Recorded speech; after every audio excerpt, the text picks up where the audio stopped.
सीमा कुशवाहा और आप देख रहे हैं राष्ट्रीय समाचार की खास बुलेटिन। मगर खबरों से पहले एक नजर हेडलाइंस पर। 20 जुलाई से संसद का मॉनसून सत्र, सरकार लाएगी बड़े बिल, विपक्ष करेगा तीखा घेराव। सोनम वांगचुक ने रखी नई शर्त, संसद मार्च सफल हुआ तो खत्म करेंगे अनशन। राहुल गांधी के कार्यक्रम से पहले दर्दनाक हादसा, कांग्रेस कार्यकर्ता की लोहे की छड़ गिरने से हुई मौत।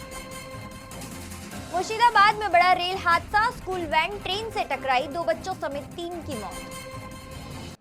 एक तरफा प्यार में युवती की दिन दहाड़े हत्या, बस स्टैंड पर चाकू से किए ताबड़तोड़ वार। अयोध्या राम मंदिर में चढ़ावे चोरी मामले के बाद उत्तर प्रदेश सरकार ने मंदिर की सुरक्षा को लेकर बड़ा फैसला सुनाया है। सरकार ने राम मंदिर की सुरक्षा में तैनात उत्तर प्रदेश विशेष सुरक्षा बल यानी यूपीएसएसएफ के 1155 अस्थायी पदों को स्थायी कर दिया है। सरकार का कहना है कि इस फैसले से राम मंदिर की सुरक्षा व्यवस्था और ज्यादा मजबूत और प्रभावी होगी। फिलहाल मंदिर की सुरक्षा में CRPF, Uttar Pradesh police, PAC और निजी सुरक्षा कर्मी तैनात हैं। वहीं चढ़ावा चोरी मामले में गिरफ्तार दोनों आरोपियों की 7 दिन की पुलिस रिमांड के लिए अदालत में अर्जी दाखिल की गई है ताकि उनसे पूछताछ कर पूरे मामले का खुलासा किया जा सके। इसी बीच एसआईटी से जुड़े एक रिपोर्ट में दावा किया गया है कि चोरी की रकम करोड़ों रुपए तक हो सकती है। हालांकि इस दावे की अभी आधिकारिक पुष्टि नहीं हुई है और जांच जारी है। उधर ही उत्तर प्रदेश विधानसभा अध्यक्ष सतीश महाना के एक बयान को लेकर भी राजनीतिक चर्चा तेज हो गई है। उन्होंने कहा है कि जिन्हें लगता है कि उनका दान चोरी हो गया है, संभव है कि उन्होंने सच्ची श्रद्धा से दान नहीं दिया होगा। फिलहाल पूरे मामले की जांच जारी है और अब सभी की नजरें अदालत की अगली कार्यवाही और पुलिस जांच पर टिकी हुई है। 20 जुलाई से शुरू होने वाले संसद के मॉनसून सत्र में सरकार कई अहम विधेयक पेश करने की तैयारी में है। जानकारी के मुताबिक लोकसभा में 7 बड़े बिल लाए जा सकते हैं, जिनमें वंदे मातरम को कानूनी सुरक्षा, विदेश चंदा कानून यानी एफसीआरए में संशोधन, उच्च शिक्षा व्यवस्था में बदलाव, सुप्रीम कोर्ट में जजों की संख्या बढ़ाने, इनकम टैक्स, जन्म मृत्यु पंजीकरण और एमएसएमई कानून से जुड़े विधेयक शामिल हो सकते हैं। सरकार का कहना है कि इन विधेयकों का उद्देश्य पारदर्शिता बढ़ाना, न्यायिक व्यवस्था को मजबूत करना, शिक्षा और कारोबार से जुड़े कानूनों में सुधार करना है। वहीं विपक्ष ने भी मॉनसून सत्र में सरकार को घेरने की पूरी तैयारी कर ली है। कांग्रेस समेत कई विपक्षी दल नीट, यूजी पेपर लीक, भर्ती परीक्षाओं में गड़बड़ी, अयोध्या राम मंदिर दान विवाद, ई ईंधन और विदेश नीति जैसे मुद्दों को जोर शोर से उठाने की तैयारी में लगे हुए हैं। ऐसे में 20 जुलाई से 13 अगस्त तक चलने वाला संसद का मॉनसून सत्र हंगामेदार रहने का पूरे आसार है। अगली खबर है दिल्ली से, जहां जंतर मंतर पर पिछले 20 दिनों से अनशन पर बैठे सामाजिक कार्यकर्ता सोनम वांगचुक ने अपने अनशन को लेकर एक बड़ा बयान दिया है। वांगचुक ने कहा है कि वह अपना अनशन खत्म करने के लिए तैयार है, लेकिन इसके लिए उन्होंने जनता के सामने एक शर्त रखी है। वांगचुक का कहना है कि यदि 20 जुलाई को होने वाला संसद मार्च सफल रहता है तो वो अपना अनशन समाप्त कर देंगे। उन्होंने लोगों से बड़ी संख्या में संसद मार्च में शामिल होने की अपील करते हुए खास तौर पर महिलाओं और युवाओं से आगे आने का आग्रह किया है। वांगचुक शिक्षा मंत्री धर्मेंद्र प्रधान के इस्तीफे की मांग को लेकर अनशन पर बैठे हैं। उनका आरोप है कि नीट पेपर लीक मामले में जवाबदेही तय होनी चाहिए। उन्होंने बताया है कि अनशन के दौरान उनका करीब 9 किलो वजन कम हो चुका है। हालांकि मेडिकल जांच के अनुसार उनकी स्थिति फिलहाल स्थिर है। साथ ही वांगचुक ने कहा कि उनका उद्देश्य सिर्फ अनशन करना नहीं, बल्कि इस बार मुद्दे को सही मंच तक पहुंचाना है। अब सबकी नजर 20 जुलाई के संसद मार्च और उनके बाद वांगचुक के अगले कदम पर टिकी हुई है।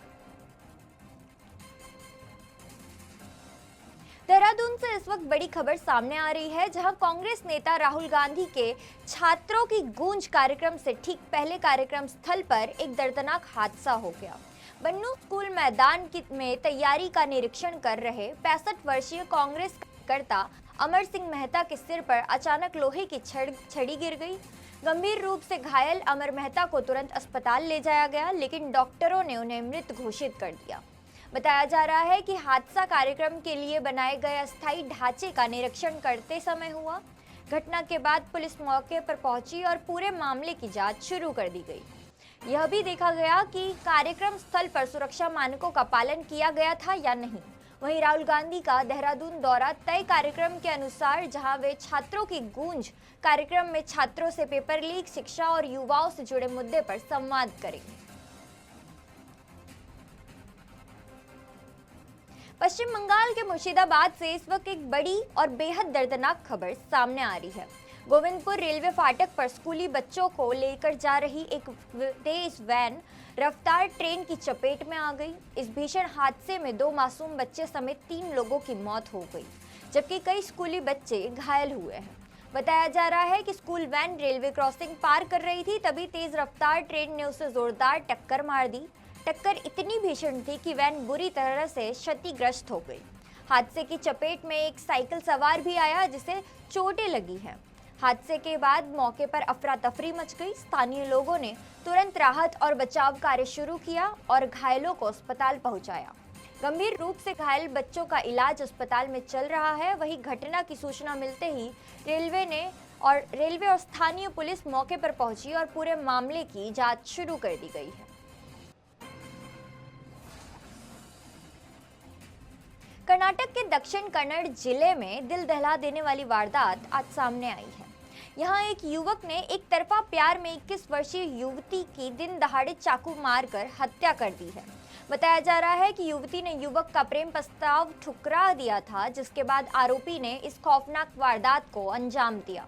जानकारी के मुताबिक लावण्या नाम की युवती KSRTC बस में अपने घर जा रही थी। आरोपी चेतन उसका पीछा करते हुए बस में चढ़ा। बस के अंदर दोनों के बीच बातचीत हुई, लेकिन जब युवती ने उसका प्रस्ताव ठुकरा दिया तो आरोपी ने बैग से चाकू निकाल लिया। जान बचाने के लिए युवती बस से उतरकर भागी, लेकिन बस स्टैंड पर आरोपी ने उसका पीछा कर उस पर ताबड़तोड़ चाकू से वार कर दिए। हमले में युवती की मौके पर ही मौत हो गई, जबकि वारदात को अंजाम देने के बाद भी आरोपी फरार हो गया। और घटना का वीडियो मौके पर मौजूद एक व्यक्ति ने मोबाइल में रिकॉर्ड कर लिया, जो अब पुलिस की जांच का अहम सबूत माना जा रहा है। पुलिस ने मामला दर्ज कर विशेष टीमें गठित कर दी गई है और आरोपी की तलाश भी अभी जारी है। बेंगलुरु से अहमदाबाद जाने वाली इंडिगो की फ्लाइट में उस वक्त हड़कंप मचा। उड़ान से पहले ही विमान के वॉशरूम में बम होने की धमकी वाली एक चिट मिल गई। चिट पर लिखा था, डोंट गो, बॉम्ब है प्लीज। इसके बाद सुरक्षा एजेंसियां तुरंत हरकत में आ गई और जानकारी के मुताबिक गुरुवार रात करीब 8 बजे विमान की सफाई के दौरान एक कर्मचारी को यह चिट मिली थी। सूचना मिलते ही विमान को सुरक्षित स्थान पर ले जाया गया और पूरे विमान की गहन तलाशी ली गई। जांच के दौरान विमान में कोई संदिग्ध वस्तु या बॉम्ब नहीं मिला। अधिकारियों ने इसे फर्जी धमकी यानी हॉक्स थ्रेट बताया। हालांकि इस वजह से फ्लाइट के प्रस्थान में देरी हुई और यात्रियों को परेशानी का सामना करना पड़ा। इंडिगो ने इस मामले में पुलिस में शिकायत दर्ज करवाई है। अब पुलिस यह पता लगाने में जुटी है कि धमकी भरी चिट किसने रखी और उसके खिलाफ सख्त कार्रवाई की जाएगी।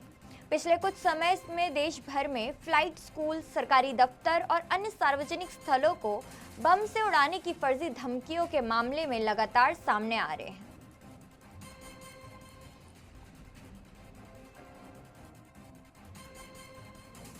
रूस और यूक्रेन के बीच जारी युद्ध के बीच यूक्रेन में बड़ा राजनीतिक बदलाव हुआ है। देश की संसद ने सेरेही को नया प्रधानमंत्री चुन लिया है।